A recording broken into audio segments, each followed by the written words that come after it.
What's happening? Thanks for joining us on a Friday. It is very much appreciated, and we have so much to talk about. Lots of Patriots free agency to get to. Also, we'll talk a little bit about the Celtics and Jayson Tatum and what happened last night. But we start with this morning's breaking news. It just happened about, 30 minutes ago or so.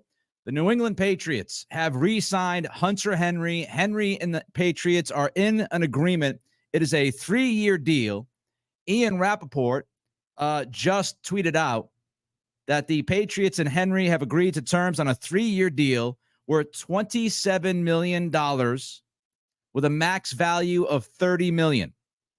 So it's a 3-year deal, $27 million base.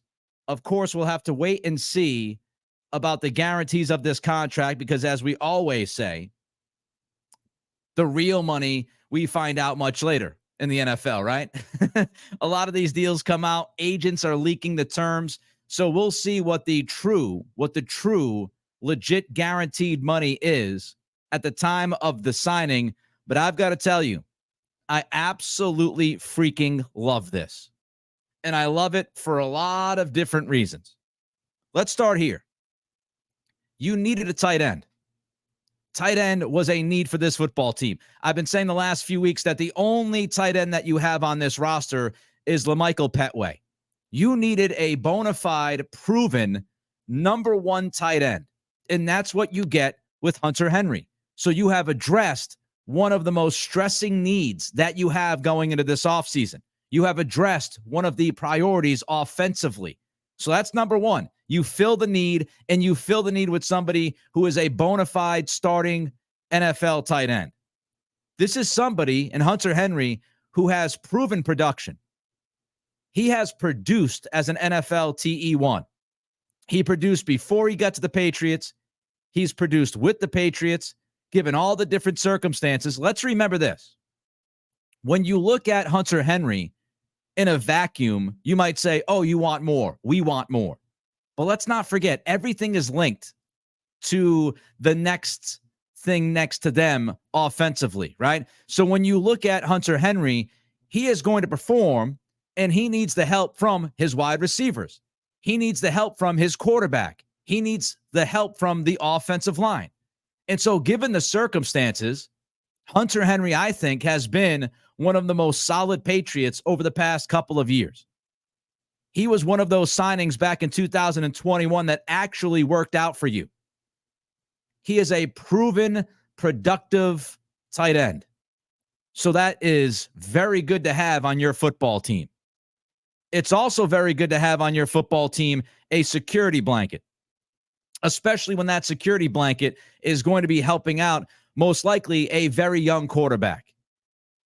When you look at a young quarterback, we talked about this with Mac Jones, right? Mac wasn't given enough help. Doesn't matter. Even if he did end up stinking, even if he was always going to stink, let's take Mac Jones's name out of the equation. When you have any young quarterback, you should support that young quarterback with as many proven weapons as you can. And Hunter Henry is not a guy who's going to catch 85 footballs and 15 touchdowns, but he is somebody who's going to help a young quarterback. He's going to be that safety valve. He's going to be productive in the red zone. He's going to bail out Drake May, Jaden Daniels, quarterback X. So you now have the safety blanket for your young quarterback, a safety blanket that is a proven, productive element in the NFL and fills a need that you had on this team. And let's think about what Hunter Henry does best. Henry does his damage down the seam. Henry does damage in the middle of the football field. And if you watch Alex Van Pelt's offense, if you watched what Stefanski and Van Pelt did last year in Cleveland, they love throwing to the tight end. They love throwing to the middle of the field. They love throwing down the seam. Henry is a very, very good fit for what Van Pelt in this offense wants to do. So he's a bona fide talent. He fills one of the top priorities offensively you had in free agency walking in. He is a safety blanket for your young quarterback. And his game fits what Alex Van Pelt and what this offense is going to want to do at that position. He's also a leader.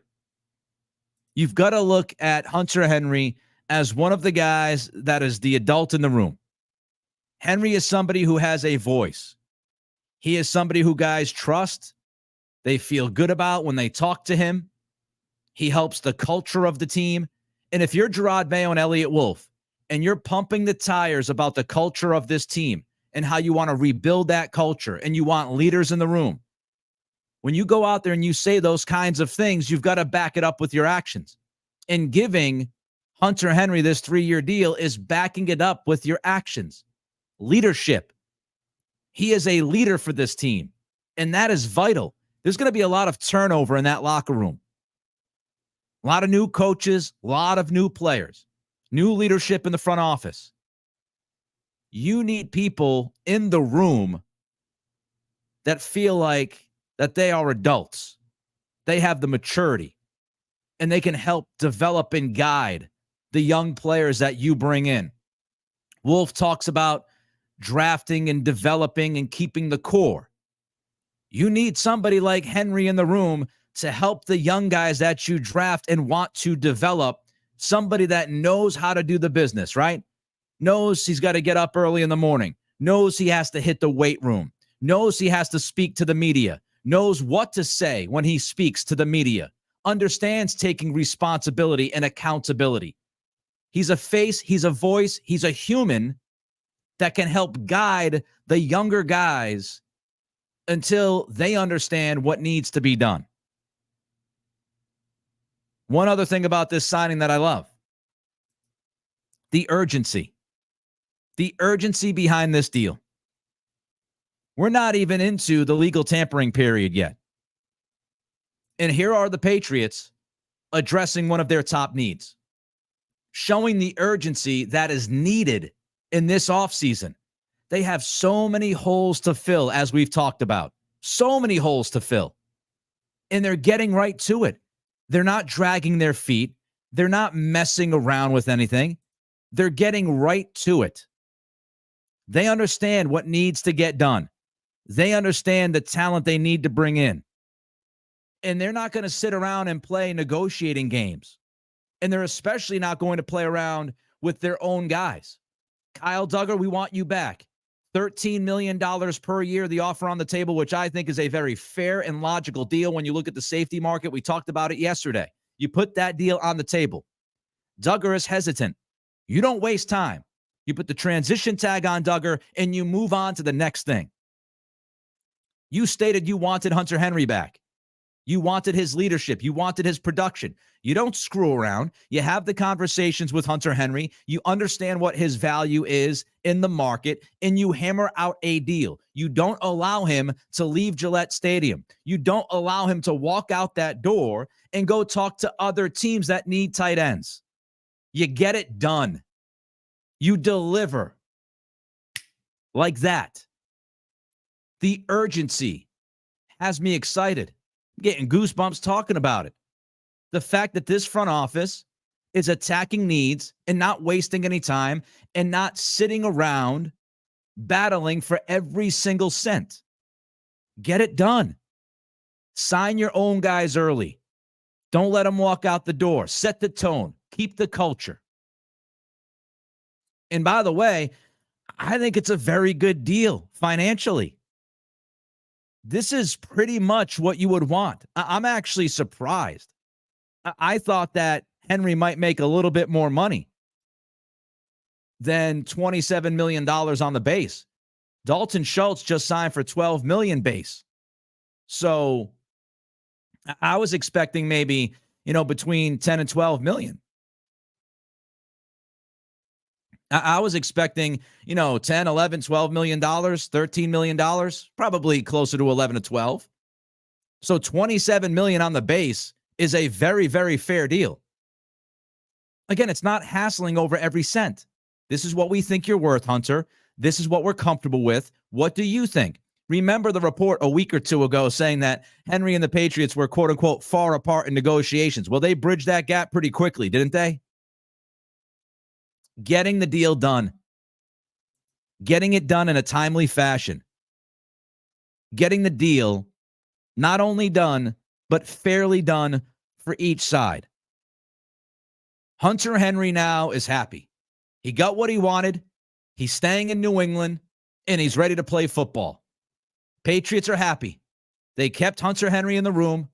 They have a productive tight end one. They got him for a very fair price. On to the next one. That's what this is supposed to look like. $9 million a year is very, very fair. The productivity, the captain coming back, makes all the sense in the world. I love it. How do you feel about it? Hunter Henry re-signing with the Patriots, 3 years, $27 million is the base. He can earn up to $30 million. I'd imagine those are incentives. But I just sit back and I look at this, and to me, it makes this all the sense in the world. All the sense in the world to bring Hunter Henry back. And I just told you why. Your thoughts. Don't forget to like and subscribe while you're sitting and chilling and watching and listening. Just click that thumbs up on YouTube. Means the world to us. Means an awful lot. All you've got to do is take a second of your time. I know it's a busy, busy weekday, but it's a Friday. So take a deep breath, chill, think about the Patriots re-signing Hunter Henry, and click that thumbs up for us. Don't forget to subscribe. Subscriptions are jumping over the past couple of weeks. We're about 50 subscriptions away from hitting our goal by NFL free agency week. We wanted to have 2,250 subscribers to this channel by next week. We're about 50 away. So while you're hanging out, don't forget to subscribe, rate, and review as well. All right. Hunter Henry is not the only contract that has been signed over the past 24 hours. The Patriots made even more moves before we get to Henry this morning. We will get to those moves, including offensive tackle depth. Oh, my God. We're going to get to that in a minute, but don't forget the Nick Cattle Show is brought to you by First Class Glazing. Elevate your bathroom experience with First Class Glazing. Specialize in luxurious bathroom renovations and bathtub glazing. If you need your bathroom done, you know somebody who needs their bathroom done, check these guys out. Expert craftsmen dedicated to delivering top-tier results. First Class Glazing. Online at firstclassglazing.com. Or you can give Jose a call at 617-849-0513.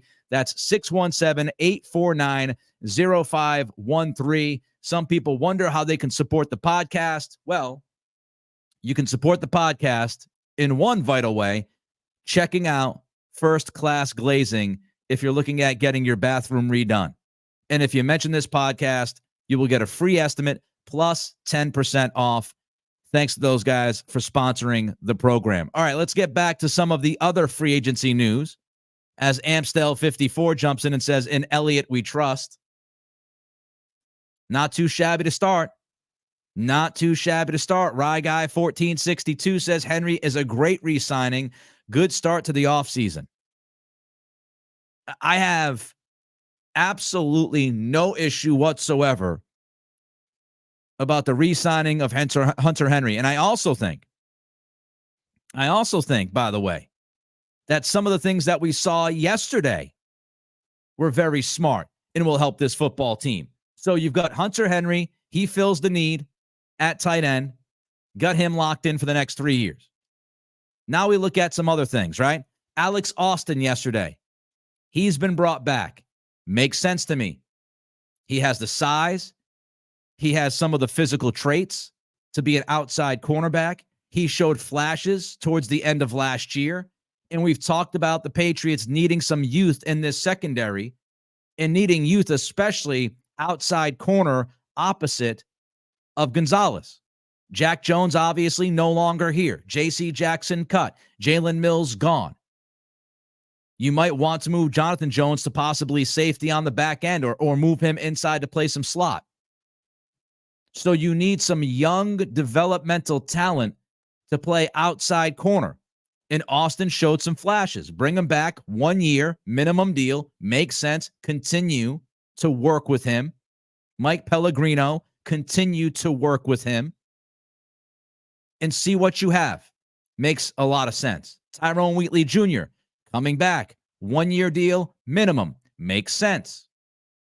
developmental, young, athletic offensive lineman, right? Again, not going to light the world on fire, okay? Not in this moment. He's not going to, go bananas for you.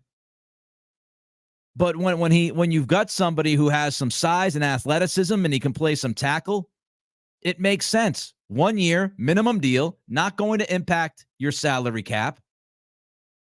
And if you hit, you hit. And don't forget, where was Tyrone Wheatley Jr. before last season? The Cleveland Browns. He knows Scott Peters. Scott Peters has worked with him before. So I can guarantee you that Alex Van Pelt and Peters, they said, no, Tyrone Wheatley Jr., he's worth a flyer. We like some of what he has and what he brings to the table. So it makes sense. And then, last night, we got Chuks. Chuks is in the house. Chuks is here in New England. Chuks Okorafor signed with the Patriots last night. And this is another signing that I like. Another signing that, God forbid, makes sense. And it was, again, the urgency of this front office. Elliott Wolf not waiting around. Gerard Mayo not waiting around. Signed, sealed, delivered, Hunter Henry this morning. Last night, you sign a tackle. Somebody who's played in the NFL for a number of years.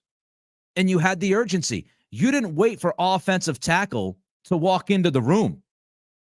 You didn't drag your feet waiting to sign offensive tackle depth, legitimate offensive tackle depth.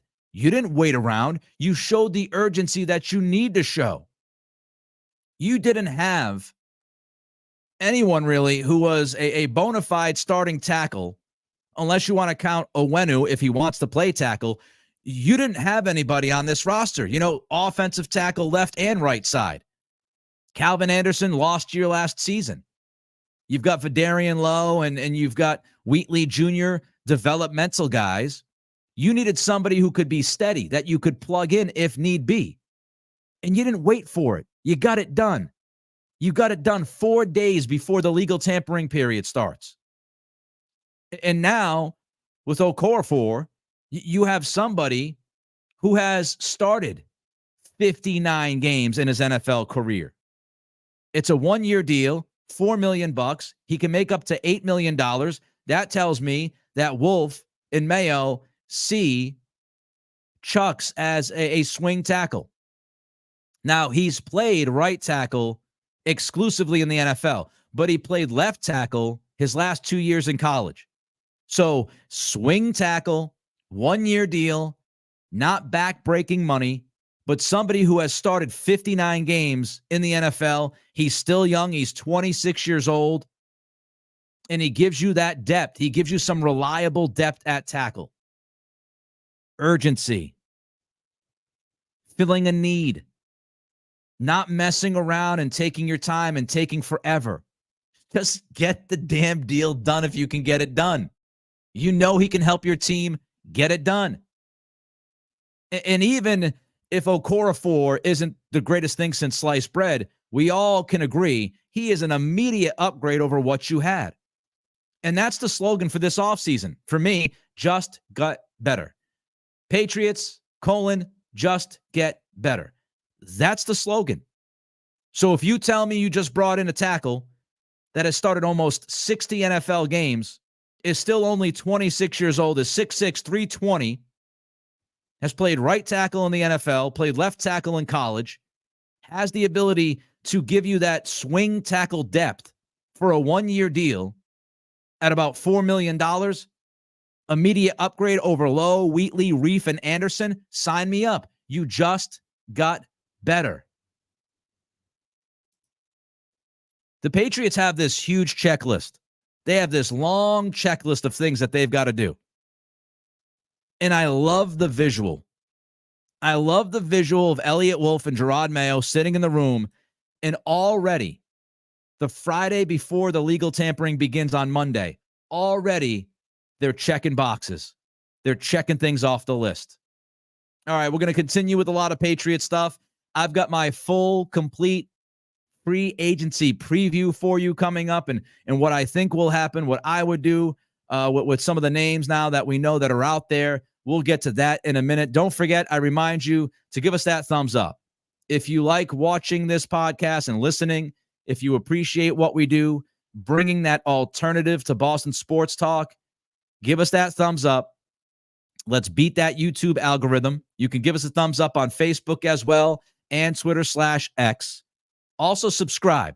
We're about 50 subscribers away from hitting our goal by next week during NFL free agency. So like and subscribe. And one more thing before I continue the Patriots talk.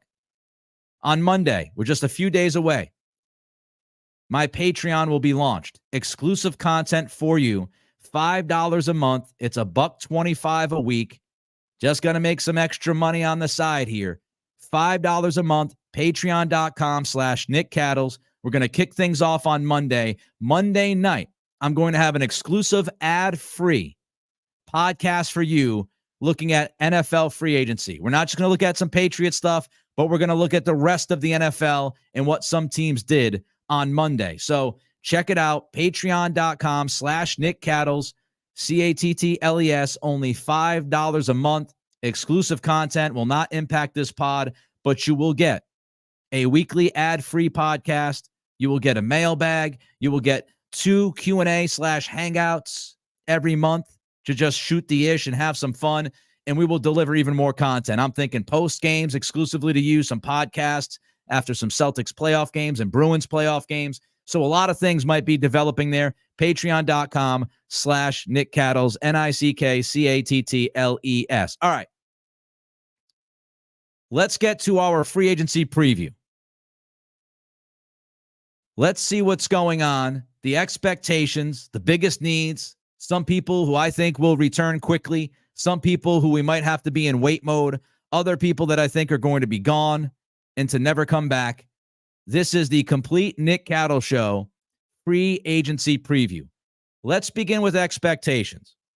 I believe the Patriots will spend, and I think they will spend a significant amount of money in this offseason. Now, some of that is because they have to spend a decent chunk of money. They don't have to spend all of the cap that they have, but they do have to spend a decent chunk because the 3-year average salary cap floor, they need to meet 90% of that. And they're already behind the 8 ball. And as we saw over the past 2 weeks, the salary cap is going to continue to go up. So it's not like you could just chill and wait. You've got to continue to spend some money to stay at that floor. So I anticipate the Patriots spending a significant amount of dough over the next week or so. I think we will see many signings. So expect them to spend. Number 2, I think the Patriots will spend significant money on at least 1, if not 2, outside free agents. Guys that were not Patriots last year. They will go out and they will spend significant money on 1 or 2 guys from outside of the organization.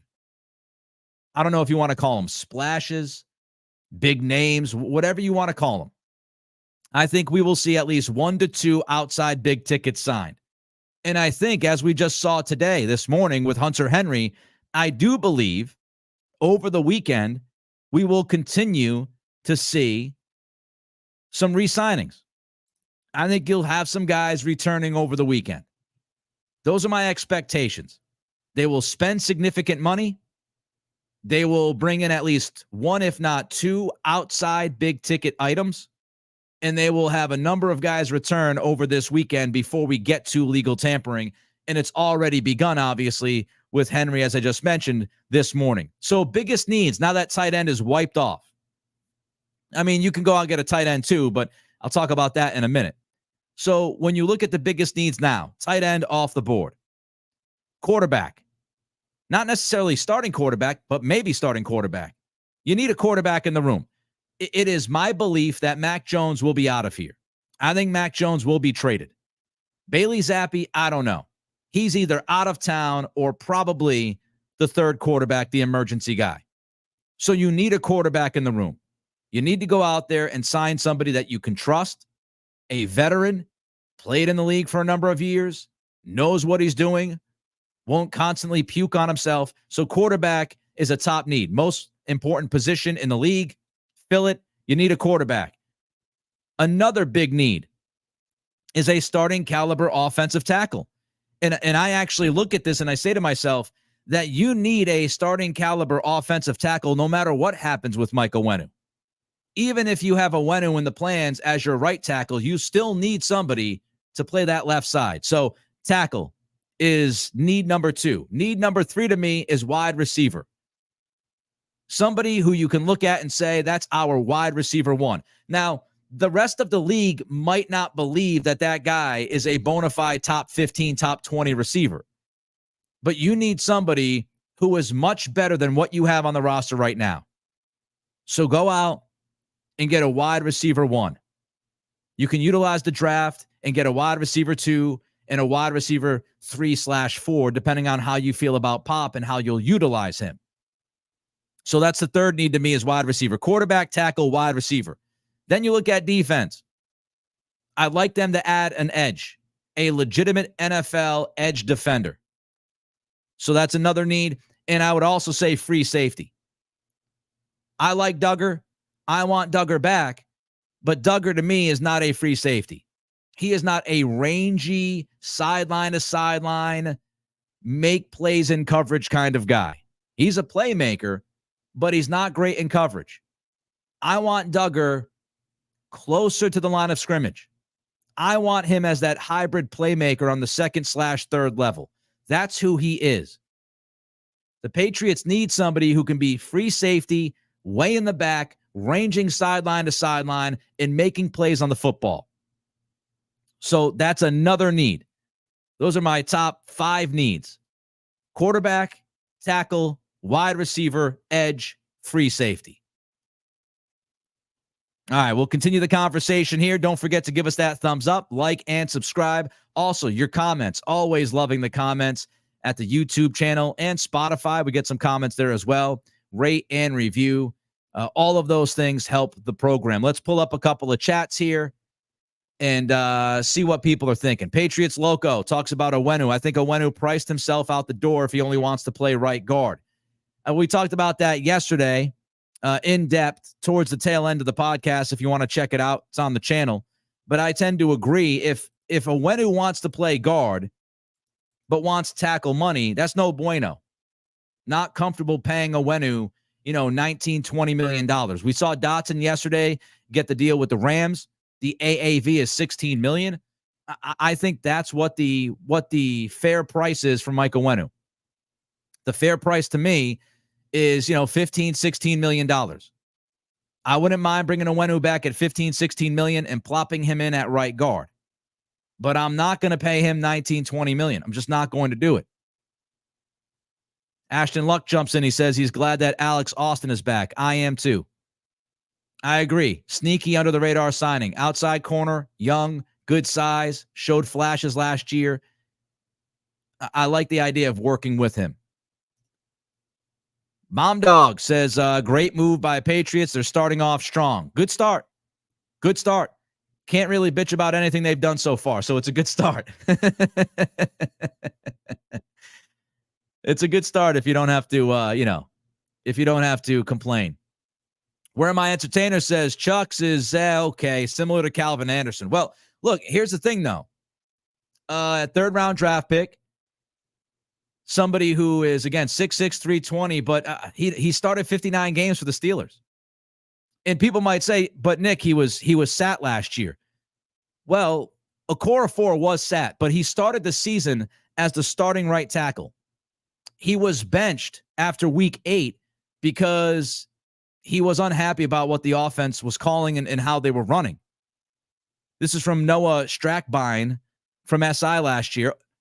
Okorafor admitted he regretted saying what he did at the time, but the Pittsburgh Post-Gazette's Jerry Dulac reported that Okorafor was complaining about the offense running the same group of run plays in the loss. Quote, Okorafor was upset that the offense was using the same plays despite trailing the entire game, including 17-3 in the third quarter. I remind you that Matt Canada got his tuk-tuk fired last year because he stunk. So I don't necessarily disagree with Okorafor complaining about the play calling in Pittsburgh. And it was, obvious to everybody that Matt Canada was not good at the job. Now, should he have complained the way he did? Probably not. But again, he regretted it at the time. DK Pittsburgh Sports reported that Okorafor made a remark that the Steelers should take a knee for the remainder of the game, which was overheard by Mike Tomlin, and Tomlin did not like that. In the same report from DK Pittsburgh Sports, they wrote that Okorafor described as a good player, good teammate, good guy. And here's the thing. Steelers have a good history with offensive line, right? They've had some pretty good offensive linemen over the past decade or two. And Okorafor signed a 3-year, $29 million deal in 2022. So this is not somebody that the Steelers didn't see as somebody who could work for them.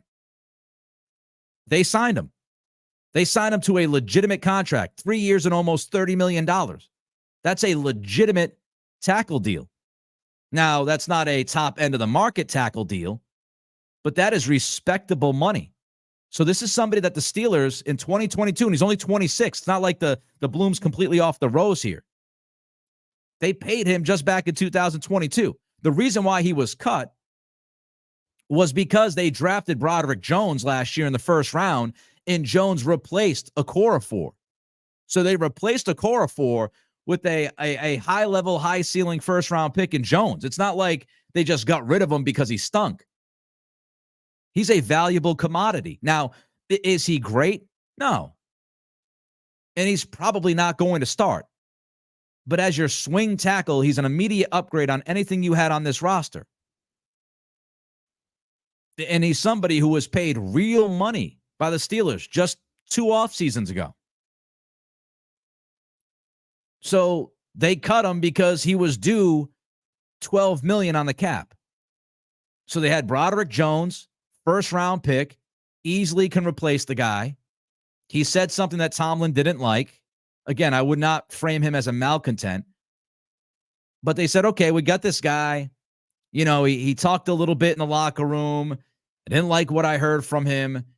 And we've got Jones, who's going to replace him anyway. He did replace him about middle of the year in 2023. And the guy's got a $12 million cap charge. We can go out and find a tackle. We can go out and draft a young tackle and have that guy play the swing tackle role. The Patriots, they don't have that kind of situation. The Patriots need any, decent, good tackle that's out there on the market. They need that position to be filled. So I would not compare him to Anderson. Again, he's a guy that played almost 60 games. He started almost 60 games for the Steelers, drafted 3rd round, and started from 2020, 2021, and 2022. All right, back to the free agency talk. Again, don't forget to like and subscribe. Trying to hit 2250. Subscription number by next week. We're about 50 away. If you like what we do, if you love what we do, you've got to subscribe. And you got to give us that thumbs up. Okay, so some quick returns. Some quick returns that I think we're going to see. I think over the weekend, I would not be surprised by this. I would not be surprised if Miles Bryant is back. He gives you versatility in the secondary. He actually was pretty good last year. So I would not be surprised at all if Bryant comes back. I would expect him to be cheap. It makes a lot of sense. So Miles Bryant, I believe, will return. Anthony Jennings is another guy that I expect to be back. Work closely with Covington. We saw when he was given the opportunity last year with Judon down what he did. He stepped up his game. He's somebody who's really good against the run. He's somebody that can get to the quarterback at times. So I think Anthony Jennings will return. We got tight end 1 figured out this morning with Hunter Henry. I think within the next couple of days, tight end 2 will be figured out. Pharaoh Brown, I believe, will be back. I think what you'll see at tight end now with Henry returning is Henry, Pharaoh Brown, and then a young developmental tight end taken in the draft. 4th, 5th, 6th round, somewhere in that region. I think that's what the plan will be at tight end. Henry, Brown, developmental young tight end. I also would not be surprised whatsoever if Mack Wilson is back quickly. Wilson has spoken very highly of Gerard Mayo. They have a really good relationship. He can be some of that sub-pass rusher role that Josh Uche played over the past couple of years if you don't bring Uche back. So I could see Mac Wilson back as well on that edge, linebacker role, in some coverage, and sub-pass rusher. Guys that I think might take some time. And I mean by some time, we might hear about some deals Monday or Tuesday. Mike Onwenu. I think Onwenu might test the market. He just saw the Dotson deal done. Of course, he's representing himself. It sounds like he does not want to play tackle, but maybe he hopes a team is willing to pay him tackle money to play guard. Wouldn't be surprised if Onwenu tests free agency. Kendrick Bourne might take some time. He's figuring out his market, coming off of the torn ACL. Now, Bourne did comment to Mike Garafolo yesterday that he still continues to talk with the Patriots and he would love to come back. The money's got to be right. I would not hate the idea of bringing Kendrick Bourne back. I think he's a very good fit as a, third, fourth receiver. Depending on what you do in the draft, he might be your fifth receiver, but he is somebody that can produce. He's a fantastic fit within this offense because remember, before he got to the Patriots, he was with the 49ers. He was in that Shanahan offense. And he's a yak guy. So he's a really good fit for Van Pelt's offense and what they want to do here. So I wouldn't mind Kendrick Bourne, but it might take some time. Ezekiel Elliott, we'll see. Running back position. Also, let's not forget that Zeke might have a year or two left. He could be looking to join a contender. So I think you might have to wait on Ezekiel Elliott if you want him back. And Josh Uche, will they be able to figure out the money with him? Again, sub-role. Is he somebody who wants more snaps? This defense with Covington and Mayo, are they going to do things differently? Does it make Uche more valuable? I think we might have to wait and see on Josh Uche. All right, before I continue, we got a super chat. Kyle Kirk jumps in again. If you want to skip people on the line, you can send a super chat. Get your comment, get your question read, and also contribute to the program financially. Listening in from Texas, fair and educated thoughts about the team we love. Wish more guys like you had the biggest reach. LFG, Hunter Henry is back. I appreciate that, Kyle Kirk. Appreciate the kind words. The way we get the reach is by people like you, right? Super chats and likes and comments, subscriptions, hitting that thumbs up. That's how we get the reach. And I will say, very proud of this. My first podcast that we recorded September 11th, I remember it because it's September 11th, which happens to be my wife's birthday. Yeah, think about that for a second. But the first episode we recorded was September 11th, following the Patriots-Eagles game in week 1. That podcast that we recorded had a total of 350 views. Right now, I can tell you there are more than 350 people watching live. So we're growing. And we're growing because of you. Not because of me. I'm just a guy talking into a microphone in my Foxborough apartment. It's because of you. Liking, subscribing, commenting, feeling the vibe of the show, appreciating an alternative. You guys give me oxygen. That's what we do here. Tell your friends, tell your family, tell your coworkers, tell any Patriots fan you know. And Boston sports fan, because I am going to get to the Celtics at the end of this. Got to get some things off my chest. Back to the Patriots, though. Who's gone? Who's not coming back? I think Trent Brown is gone. See ya. Not coming back. Jalen Reagor, don't see him coming back. Maybe he does, dependent on what happens with Tyquan Thornton, but I don't think Reagor comes back. Gesicki is gone, especially now that you brought Henry back. Gesicki, I don't think is coming back. Jalen Mills, I don't know how he fits. I don't think he's coming back. So those guys out the door. Who should they target? I got you some names. Let's start offensively. Top targets. Quarterback, Jacoby Brissett. I really like the idea of Brissett. I've talked about it in podcasts over the past few weeks. I know this is not a unique idea. Everywhere you look with Patriots and quarterback, you see Jacoby's name. A lot of sense. History with Alex Van Pelt, another guy who truly, quote-unquote, gets it. He's a leader. He will help guide a young quarterback if that's what he's asked to do. He can be the bridge quarterback. He can start the season and play 6 to 8 games, and then you hand it off to the young guy. So I think Brissett is a perfect fit when it comes to attitude, when it comes to ego, when it comes to playing style. It makes all the sense in the world. Calvin Ridley. I know some people will push back on me and say Ridley's not a number one. Ridley is easily eons better than anybody that you have in that wide receiver room right now. It's not even close. 1,000-yard receiving season a year ago. That was after missing almost 2 years in football. He can play inside. He can play outside. Good hands. He's somebody that, can play deep. I think Ridley, even if you want to argue he's a 1B or a 2, on this team right now, he's a wide receiver 1. And again, we got to remember the slogan for this offseason for the Patriots. Patriots, just get better. Calvin Ridley makes you better immediately. So Calvin Ridley.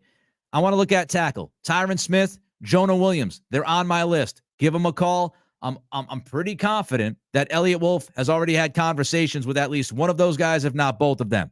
So Smith and Williams. Defensively, top targets. Bryce Huff is somebody who is attractive to me. He's younger. He has been mostly a substitution guy for the Jets, but he gets after the quarterback. He's explosive. I like the idea of Bryce Huff. If you want to go a little bit more pricey, I don't mind the idea of Danielle Hunter. Over 70 pressures last year, had a ton of sacks for Minnesota. The one thing about Hunter, though, the more digging I do on him, he's played a lot of snaps. So are you concerned about him wearing down? Huff is younger. So Huff, Hunter on the edge. Free safety, talked about it. Would love to have one of those guys. Justin Simmons, dumped by Denver. I would be interested in Justin Simmons. I think he'll end up in Philly with Vic Fangio, but I would be interested in Simmons. Xavier McKinney, I would be interested in him, not getting tagged by the Giants. That's top of the market safety kind of money, but I would be interested in him. Cornerback, Stephon Gilmore. I mentioned Stephon Gilmore about 3 weeks ago, my defensive free agency plan. I still love the idea. 1 year, $8 to $10 million, somebody who is still playing at a good level, plays opposite of Gonzalez. You can slide Jonathan Jones to the slot or in the back end. If you don't get a free safety, you can try him back there. But I think Gilmore, again, a mature leader in the room. His personality is very much like Christian Gonzalez. You remember when Gonzalez was drafted, everybody was saying he's just like Stephon Gilmore. I think a steady presence on the outside would make a lot of sense.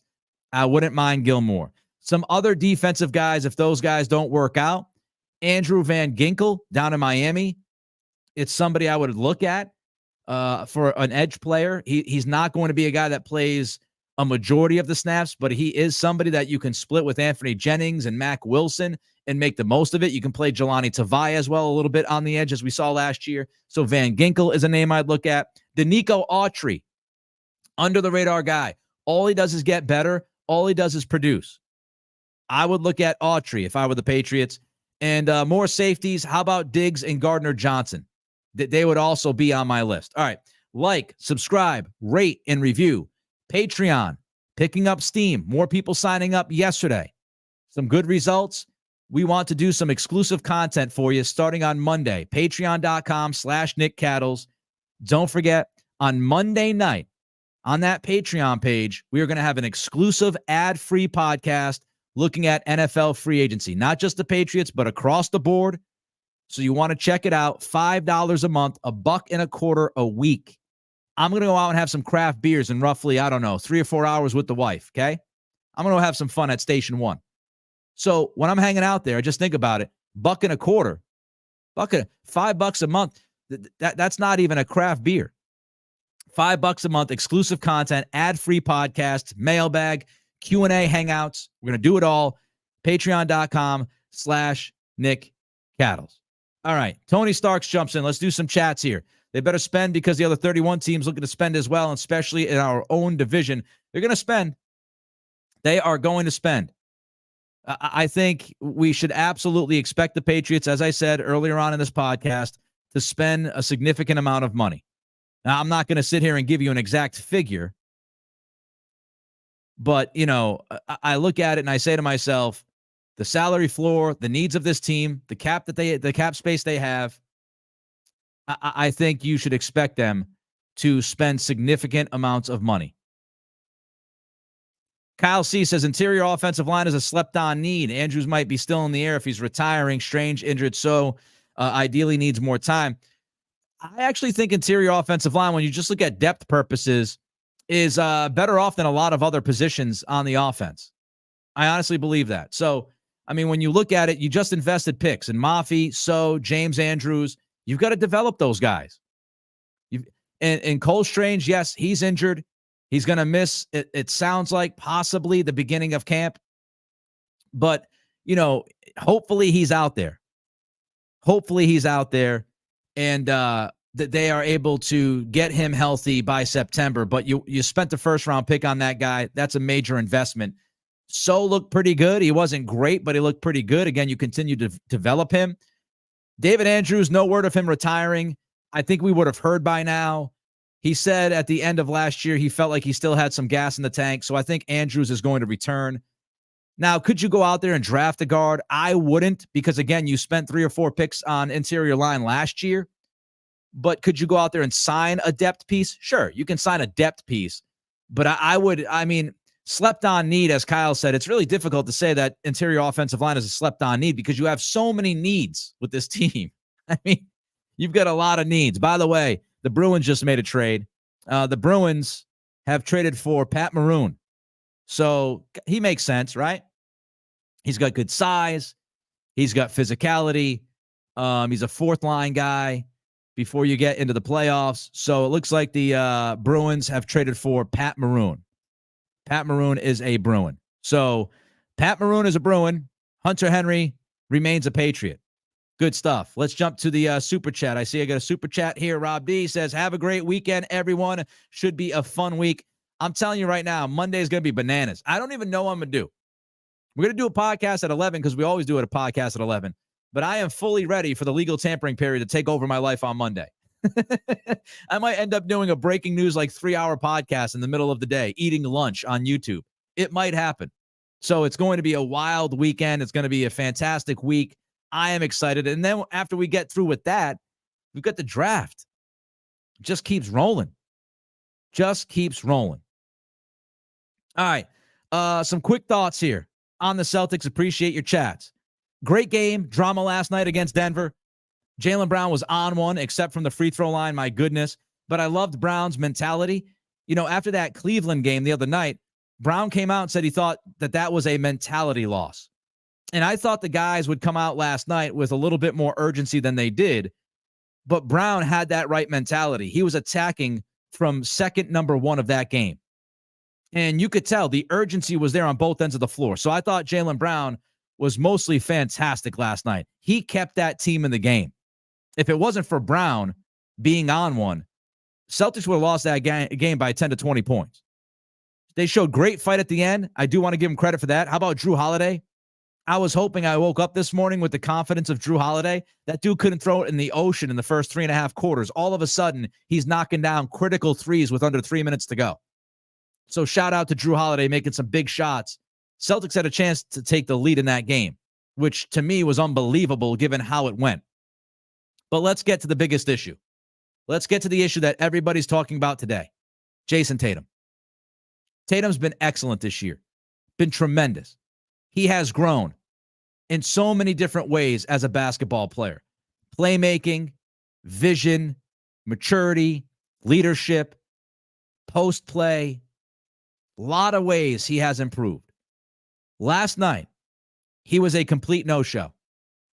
And if you're going to talk about being the best player in the world all-star weekend, and you're going to tell people that you look across and you see Giannis Antetokounmpo, and you say to yourself, I'm better than that guy. If you're going to make that case, you got to show up last night.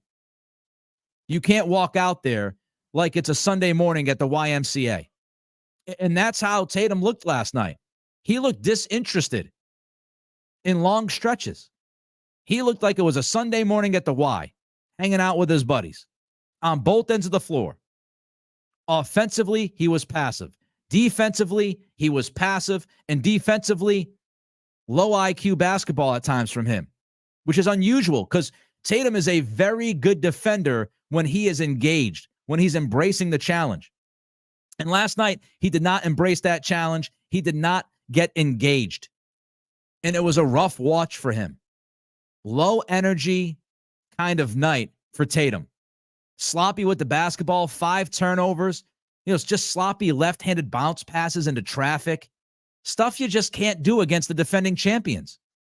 You're going to get burnt when you make plays like that. And it was just this lack of energy and effort that drove me bananas. Again, atrocious defensively. Aaron Gordon killed Tatum at the end of that game because Tatum just wasn't paying attention to Gordon. Crashing the glass, getting the alley-oop off the glass. And that was because Tatum was disassociated with the defense. He allowed Gordon to take over that game in the final minute or so with a couple of huge buckets. And it was really just lack of effort and lack of consciousness out there on the floor of who's near me, what do I have to do to get this done? And again, that can't happen. It especially can't happen from your best player. Transition defense. I tweeted out last night a video where Tatum is just pointing to Porzingis to get somebody in the corner. Meanwhile, he's just standing there and allows Christian Brown to get to the bucket for a putback. He got fouled. Just not giving effort. And when you talk about it, you've got to be about it. And again, Tatum's been great for most of this year. But you're on the road playing against the defending champions, against a former MVP in Jokic, nationally televised game. Everybody's been talking about this game for weeks. It was circled on the calendar, and that's what you do. It's not even the results. Like, it's not the 6 shots in the first half, because let the game come to you. He was giving up the ball to others, especially Brown, who was playing well. I don't have a huge issue in the first half of letting the game come to you, figuring out the flow, and then doing damage in the second half. I don't have an issue with that. I don't have an issue with the statistics, the box score. What I have an issue with is the mentality and the approach. You can't no-show that game. You can't waltz through on both ends. You just can't do it. It was bad. When you tell me you're the best player in the world, you have set the highest of standard. That's how this works. When you're the best player on the team and you're playing on the best team in the regular season right now this year, and you're out there telling people that you care about being MVP, which I didn't have a problem with, refreshing honesty, but when you're talking about the MVP, you're talking about being the best player on the floor when you step onto the floor, and you have a nationally televised road game against the defending champions and Jokic, especially coming off of that loss against the Cavaliers, the way you played in the fourth quarter. The last 2 games come down to Tatum. They lost that 22-point lead against Cleveland because he allowed the officials to get in his head and impact his game, and he single-handedly junked up the offense. Cleveland was on Tatum, and last night, that's on Tatum. And people might say, well, come on, Nick, that's unfair. No, it's not. You're setting the high standard. Best player on the best team right now in this regular season, talking MVP, talking about best player on the planet. You cannot go out there with that kind of low energy, low effort. Not good enough. You cannot no-show that game. You can no-show a game against the Pistons, okay? I get it. It's the freaking Pistons. But you can't no-show against the Denver Nuggets. At least give me effort. At least look like you are engaged in embracing the challenge. It's inexcusable. Inexcusable how he carried himself, how he approached that game, especially after Cleveland. And this is what you get. These big, important games, these important games during the regular season, these benchmark games, you've got to perform. The fact is, the Celtics and Tatum, they're in rarefied air. They're one of the 2 or 3 teams that should have the best shot at winning a championship this season. And when you are in that rarefied air and you're on national television going against the defending champion, you've got to be better than that if you're Tatum. And until they win a championship, no matter how great they've been this regular season, and no matter how great Tatum's been for the most part, and how much he's developed, the questions will remain. They're going to remain. They're going to hang over the Celtics like a dark cloud until that cloud is lifted by winning a championship. And when we see Tatum having issues in the final 3-4 minutes of a close game and continuing to take contested shot after contested shot and missing those shots, see him walking the ball up the floor. We see Mazzulla not taking a timeout quick enough after watching Tatum walk up the floor. We've seen that movie before. These questions are going to remain. Even if they win 60 games, these questions are going to remain because right now, this team and Jayson Tatum, it's championship or bust. So some people might think it's unfair, but you have the highest of standards. You've got to meet those standards. And you meet those standards by consistently doing good things at end of games and consistently as the best player on that team showing up against top teams and giving everything that you have with every fiber of your being to win that game. And I don't think Tatum did that last night. And I truly hope he understands that because I didn't like the quotes after the game either. I didn't like what he said. Kind of just brushed it aside. Like there's a balance. I understand you want to get other guys involved and other guys have it going. And I'm glad that you think you don't have to try to take over early in the game, but there's a balance. That doesn't mean that you embrace the coma that you were in last night because you looked like a coma in sneakers. Unacceptable. All right. I got that off my chest on a Friday. I'm going to go have some craft beers now. Patriots news flying. Hunter Henry resigns 3 years, $27 million. Talked about that. Patriots added to their offensive line as well with Chuks. I think that's a good signing. Pat Maroon is a Boston Bruin. He will add to the fourth line. Physicality and size. I'll take it. And Jayson Tatum got to be better than that in as big of a game as that was last night against the defending champions. And not just stats. Show me that you care. All right. Everybody have a great weekend. Don't forget to like and subscribe. Also, Patreon starting on Monday. Exclusive content for you. Ad-free podcast on Monday night about NFL free agency. We're going to hit that. And mailbag, Q&A, hangout, stuff like that online as well. $5 a month. Patreon.com/Nick Cattles. Enjoy yourself. If you like beverages, have some cold beverages. It's going to be a beautiful day outside today. I'm heading out in a few hours with the wife, as I said. So enjoy food, enjoy drink, be safe, be healthy. Don't act like knuckleheads. And on Monday, we're going to start at 11 a.m. as we always do. I don't know what we're going to talk about. Hopefully deals over the weekend. So we'll start Monday at 11 a.m. Then the rest of the day, TBD. Because legal tampering starts at noon. If a big signing happens, I'm jumping on this puppy right away. I might be mid-sandwich or salad, but we're going to be all over it. So appreciate you. Nick Cattle Show. Spread the word. Have a great weekend. Enjoy the weather today. But until Monday, unless something breaks, which, you know, the way things are going, if I'm out, I might not be able to do a pod, okay? Don't hold it against me. But until next time, it's the Nick Cattle Show.